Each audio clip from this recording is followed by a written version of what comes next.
Here's an issue that's in the news all over the place right now, the coronavirus pandemic. Everybody wringing their hands over COVID-19 infections and how that's impacting their businesses, and what are customers doing? They're coming to you saying, oh, act of God, event of force majeure. I can't perform under this contract, so I'm canceling and I want my deposit back. What's your response?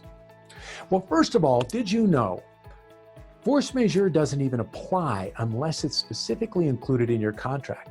And if it is, it has to be included in a specific way in order to allow the customer to even terminate for something like a pandemic. If it's not, the customer does not have that right automatically.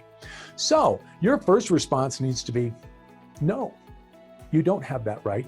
No, we are not giving you back your deposit. And by the way, you made that deposit, why?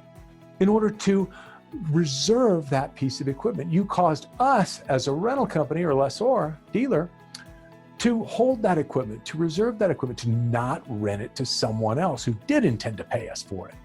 So no, you don't have an automatic right to terminate your rental. Yes, we do have a right to make you continue to pay for it and keep your deposit and demand that you perform under the contract that you signed.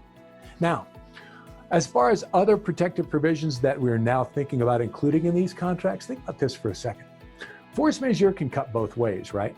An event of force majeure may stop you from actually being able to deliver a piece of equipment. Now, that's a problem, and one you need to deal with in your contract. So your contract should contain a force majeure clause, but you don't want it to go both ways. Remember, this is your contract. The purpose of this contract is to protect you, not everyone else. So write that force majeure clause to be a one-way clause that allows you to get out if you can't perform under a contract, can't deliver a piece of equipment. But don't let the customer get out of a payment obligation because of that.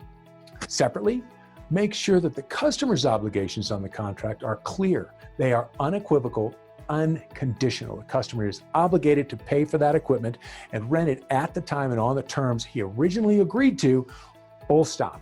That's how we deal with coronavirus and other issues, acts of God or events of force majeure effectively in a contract.